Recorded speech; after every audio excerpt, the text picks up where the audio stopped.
అనారోగ్యం, ఉద్యోగం, వ్యాపారం అప్పులతో బాధపడుతున్నారా? వెంటనే జేకేఆర్ గురువు గారికి కాల్ చేసి అపాయింట్మెంట్ తీసుకోండి. హలో నమస్తే, వెల్కమ్ టు సుమన్ టీవీ. ప్రస్తుతం మనతో పాటు స్టూడియోలో మోటివేషనల్ స్పీకర్ రామ్ మెట్టు గారు ఉన్నారు. వీరితో ఈరోజు కొన్ని విషయాన్ని మనం డిస్కస్ చేద్దాం. హలో అండి రామ్ గారు, నమస్తే. నమస్తే అండి. సో రిలేషన్షిప్ గురించి మనం చాలా విషయాలు మాట్లాడుకున్నాం ఇప్పటి వరకు కూడా. బట్ ఎంత మాట్లాడుకున్నా కానీ ఏదో ఒక ఇష్యూస్ అనేవి రేజ్ అవుతూనే ఉంటాయి. అందులో మెయిన్ రీజన్ ఏంటి అంటే, లైక్ మెయిన్ ఇష్యూ ఏంటంటే మనకి trust issues. Trust issue break అవ్వకుండా ఒక రిలేషన్షిప్ హెల్తీగా ఉంచుకోవాలి అంటే కపుల్స్ ఎలా ఉండాలి అసలు యాక్చువల్లీ? ఈ పర్టికులర్ ఆస్పెక్ట్లోనండి, అంటే జనరలీ ట్రస్ట్ ఇష్యూస్ రావడానికి కపుల్స్ మధ్యలో be it boyfriend girlfriend కానివ్వండి, లేదా వైఫ్ అండ్ హస్బెండ్ కానివ్వండి, ది మోస్ట్ కామన్ రీజన్ ఏంటిది అని అంటే సెల్ ఫోన్స్ అండి. Key role. ఎందుకంటే ప్రతి ఒక్కరి దగ్గర సెల్ ఫోన్ ఉంటుంది, Yes. రైట్? సో ఇప్పుడు ట్రస్ట్ ఇష్యూస్ ఎక్కడొస్తాయంటే, ఇప్పుడు ఒక కపుల్ ఉన్నప్పుడు బేసిక్గా వాళ్ళు ఏంటంటే they expect loyalty from each other. Exactly. నాకే లాయల్గా ఉండాలి నా గర్ల్ ఫ్రెండ్ లేకపోతే నా వైఫ్ అనేసి, నా హస్బెండ్ నాకే లాయల్గా ఉండాలని వైఫ్ ఎక్స్పెక్ట్ చేస్తూ ఉంటారు. సో ఇది ప్రాసెస్ ఏమవుతుంది అని అంటే, వీ హ్యావ్ సీన్ చాలా మటుకు ఇప్పటికీ ఏనండి, వైఫ్ పాస్వర్డ్ ఏంటి హస్బెండ్కి తెలియదు, హస్బెండ్ పాస్వర్డ్ ఏంటి వైఫ్కి తెలియదు. కొంతవరకు తెలియదు, కానీ ఇందులో ఇదే బేసిక్ థింగ్ అసలు. పాస్వర్డ్ చెప్పట్లేదు, ఎందుకు చెప్పట్లేదు? ఎందుకు చెప్పట్లేదు అంటే నువ్వు ఏమైనా దాస్తున్నావా? ఫస్ట్ మేజర్ వచ్చేదానికి మెయిన్ రీజన్ ఏంటంటే ఇది అనమాట. ఏంటంటే నువ్వు పాస్వర్డ్ ఎందుకు షేర్ చేయట్లేదు, నువ్వు ఏమైనా దాస్తున్నావా నా దగ్గర అనే ఒక ఫ్యాక్టర్ వల్ల ఏంటంటే జనరల్గా ఆ ట్రస్ట్ బ్రేక్ అవడానికి మేజర్ రీజన్ ఈ సెల్ ఫోన్స్ అండి. కరెక్ట్. అయితే నువ్వు పాస్వర్డ్ చెప్పట్లేదు అనే ఒక విధంగా ట్రస్ట్ బ్రేక్ అవుతూ ఉంటుంది. ఇంకో విధంగా ఎలా ట్రస్ట్ బ్రేక్ అవుతుంది అని అంటే, సమ్ టైమ్స్ ఏంటంటే పాస్వర్డ్ ఎలాగోలాగా తెలుసుకుంటారు, లేకపోతే ఓపెన్ చేసేటప్పుడు చూడటం కానీ ఇలాంటివి అయిన తర్వాత పార్ట్నర్ లేనప్పుడు సెల్ ఫోన్ తీసి చెక్ చేస్తారు చూడండి. That is another reason. ఏంటి అని అంటే సెల్ ఫోన్ని జనరల్గా మీకు ఏదన్నా ఉంటే, ఏదైనా డౌట్ ఉంటే కమ్యూనికేట్ చేసుకొని పర్మిషన్ తీసుకొని చెక్ చేస్తే దట్ ఈస్ ఫైన్. చెక్ చేయడం అంటే గోయింగ్ త్రూ ది ఫోన్ బేసిక్గా. సో అలా కాకుండా ఎవ్వరు చూడట్లేదు కదా, నేను ఇప్పుడు సడన్గా తీసుకొని నాకు ఎలాగో పాస్వర్డ్ తెలుసు కదా అని తీసుకొని ఓపెన్ చేసేసి అన్నీ అంటే వాట్సాప్, స్పెషలీ వాట్సాప్ ఇవన్నీ చూసేయడము, అలా చూడడం వల్ల బేసిక్గా ఏంటంటే ట్రస్ట్ ఆన్ ది అంటే అదర్ పర్సన్కి ట్రస్ట్ పోతుంది. ఎందుకు నన్ను అనుమానిస్తున్నారు ఊరికనే అంటే ఏం చేసి ఉండకపోవచ్చు, రైట్? ఏం చేయలేదు అక్కడ. జస్ట్ బికాస్ చెప్పకుండా ఫోన్ తీసి చెక్ చేయడం వల్ల కూడా ట్రస్ట్ బ్రేక్ అయ్యే ఛాన్సెస్ ఉంటాయి. అంటే ఏమనుకుంటున్నాను నా గురించి, నేను ఏమైనా చేసేస్తాను, ఇంకోటితో ఏమైనా వెళ్తానా నేను అనే థాట్స్ అట్లా వచ్చేసి ఏంటంటే ఈ ట్రస్ట్ ఇష్యూస్ అనేది ఈ టూ రీజన్స్ వల్ల, పాస్వర్డ్ చెప్పకపోవడం వల్ల అండ్ ఇంకోటి ఏంటంటే పాస్వర్డ్ తెలిసినాక తెలియకుండా ఫోన్స్ చెక్ చేయడం అనేది. సో ఫోన్ అనేది ఒక ప్రైమరీ సోర్స్ అండి ఈ ట్రస్ట్ అనేది బ్రేక్ అవ్వడానికి. అయితే ఇక్కడ వాళ్ళు చూసుకోవాల్సింది ఏంటంటే, ఫోన్స్ జనరల్గా చూసుకోవాల్సింది ఏంటంటే ఒకళ్ళు అడిగేదాకా తెచ్చుకోవద్దు పాస్వర్డ్, రైట్? సో అంటే ఇప్పుడు ఏంటంటే, ఇప్పుడు నేను పాస్వర్డ్ ఓపెన్ చేస్తున్నాను, మా స్పౌస్ ముందు ఓపెన్ చేస్తున్నాను అంటే ఇలా ఫోన్ ఇలా దాచిపెట్టుకొని ఓపెన్ చేయడము అలా కాకుండా నార్మల్గా ఓపెన్ చేయడం అనేది ఇట్ ఈస్ అబ్సల్యూట్లీ ఫైన్. అప్పుడు ఏంటంటే వాళ్ళు అడగలేదు అండ్ నేను దాచిపెట్టట్లేదు ఇక్కడ, రైట్? అండ్ ఇప్పుడు నార్మల్గా ఏదన్నా వర్క్ మీద నేను ఫోన్ ఇచ్చేయాలన్నా కూడా నేను హెసిటేట్ అవ్వకూడదు. లైక్ అన్లాక్ చేసి ఏదైనా బుకింగ్ చేయాలి, ఒకసారి ఫోన్ ఇవ్వు అని అంటే I should be able to like unlock చేసి తీసుకోండి, అలా చేయాలి. అలా చేస్తే ఏంటంటే అప్పుడు ట్రస్ట్ అనేది ఉంటుంది మనకి.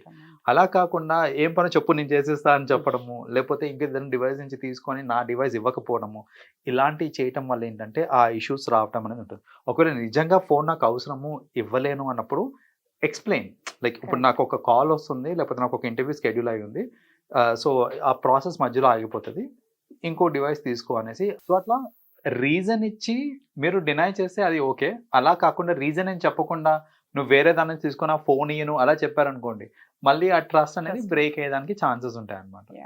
So that is one thing. అంటే మొబైల్ డివైసెస్ అనేది ఒక కీ రోల్ ప్లే చేస్తుంది ట్రస్ట్ బ్రేక్ అవడానికి. రెండో రీజన్ ఏంటంటే, ఈ మధ్యన both wife and husband working, right? So working అన్నప్పుడు ఆబ్వియస్లీ మనకు ఒక సపరేట్ క్యాబిన్ ఇచ్చేసి మీరు వర్క్ చేసేనని చెప్పరు. మనము ఒక టీంతో వర్క్ చేయాలి, అంటే నలుగురితో ఇంటరాక్ట్ అవ్వుకుంటూ చేయాలి. సో ఆ నలుగురులో అబ్బాయిలు ఉంటారు, అమ్మాయిలు ఉంటారు, బోత్ జెండర్స్ మిక్స్డ్ ఉంటారు, రైట్? సో ఇక్కడ ఏమవుతుంది అని అంటే, ఇలా ఉన్నప్పుడు వర్క్ పరంగా కానివ్వండి, ఫర్ వాట్ ఎవర్ రీజన్స్ మనము వేరే వేరే వాళ్ళతో మాట్లాడుతూ ఉంటాం, అది కామన్, ఆబ్వియస్ అది. సో అలా మాట్లాడే టైంలో కొందరు ఏంటంటే ఇప్పుడు చూడండి ఇలా ఫోన్ చెక్ చేయడం ఇవన్నీ చేయటం వల్ల ఒక కైండ్ ఆఫ్ కమ్యూనికేషన్ గ్యాప్ వచ్చేస్తుంది కపుల్స్ మధ్యలో. అవును. వచ్చినప్పుడు నిజంగానే ఇప్పుడు నాకు ఒక అబ్బాయి ఫోన్ చేస్తున్నా, లేకపోతే ఒక అమ్మాయి ఫోన్ చేస్తుంది నాకు. ఆ అమ్మాయి ఫోన్ చేస్తున్నప్పుడు ఆల్రెడీ డౌట్ పడుతున్నారు అన్నప్పుడు మా ఇద్దరి మధ్యలో ఏమి లేకపోయినా కూడా నాకు ఒక కైండ్ ఆఫ్ ఫియర్ అనేది వచ్చేస్తుంటది అనమాట. అవును, అరే అవును. చూడలేదు కదా పొరపాటున కూడా అనేది. అంటే ఏంటంటే ఇంకా దాచడానికి ట్రై ట్రై చేస్తూ ఉంటాం. చెప్తే ఏమనుకుంటారో తెలియదు, ఎలా తీసుకుంటారో తెలియదు, పాజిటివ్గా Correct. తీసుకుంటారో లేదా అనేసి.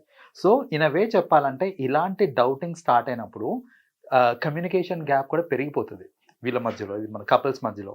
సో ఆ కమ్యూనికేషన్ గ్యాప్ పెరిగింది అన్నప్పుడు ఏంటంటే దే కాంట్ ఎక్స్ప్రెస్ ఫ్రీలీ. వాళ్ళకి ఏదైనా ప్రాబ్లం ఉన్నా ఎక్స్ప్రెస్ చేయలేరు, ఏదైనా నిజంగా జరుగుతుంది అన్నా కూడా దాన్ని ఎక్స్ప్రెస్ చేయలేరు. అండ్ ఇలాగే దాచడంలో ఆఫీస్ ప్లేస్ లో ఎవరన్నా వాళ్ళతో వచ్చి మాట్లాడి ఏమైనా షేర్ చేసిన, అయ్యో ఇది తీసుకెళ్లి షేర్ చేస్తే నువ్వే ఏదో మాట్లాడి ఉంటావు, సో అలాంటివి కూడా అవుతుంటాయి. అవన్నీ ఏంటంటే కూడా దాచేస్తూ ఉంటాం. ఇప్పుడు ఇప్పుడు ఎలాంటి అంటే కొన్ని మళ్ళీ ఏంటంటే ఏది మన నిప్పు లేనిది పొగరాదు ఇట్లాంటివన్నీ చెప్తా ఉంటారు. నువ్వే ఏదో చేసి ఉంటావు, నువ్వే హింట్ ఇచ్చి ఉంటావు కాబట్టి వాళ్ళకి వెళ్ళారు అనేసి ఇలాంటివి స్టార్ట్ అవుతా ఉంటాయి. Correct, so correct. ఇవన్నీ కాకుండా ఒక ట్రస్ట్ అనేది మ్యూచువల్గా ఉండాలి అని అంటే ఫస్ట్ ఆఫ్ ఆల్ సీక్రసీ అనేది మెయింటైన్ చేయకుండా ఉండడం బెటర్. Correct. అండ్ ఏదున్నా సరే communicate, anything communicate on a daily basis. అంటే ఇప్పుడు ఆఫీస్లో కొన్ని జరుగుతూ ఉంటాయి. కొన్ని జరుగుతున్నప్పుడు మనము చెప్పలేదు అనుకోండి ఇంట్లో ఈ రోజు జరిగింది ఇట్లా మాట్లాడుకోవడం is important between couples. So మీరు మాట్లాడుకోకుండా ఇవాళ ఆఫీస్లో ఇలా జరిగింది ఇదంతా అయింది అని మీరు చెప్పలేదు, కానీ త్రూ సమ్వన్ ఎల్స్ తెలిసింది అనుకోండి స్పౌస్కి, అప్పుడు మళ్ళీ దానివల్ల గొడవ అవుతుంది. నువ్వు ఎందుకు దాచిపెట్టావు, నువ్వు ఎందుకు చెప్పలేదు అనేసి ఇలాంటివి అవుతూ ఉంటాయి. నువ్వు చెప్పలేదంటే ఏదో నువ్వు రాంగ్ చేసావు, నువ్వేదో రాంగ్ చేసావు అనేసి. Could be as basic as ఒక టీమ్ లంచ్కి వెళ్ళటము. టీమ్ లంచ్కి అందరం కలిసే వెళ్ళాము, కానీ నేను ఆ విషయం చెప్పలేదు అనుకోండి ఇంట్లో, కానీ తెలిసింది సంహవ్.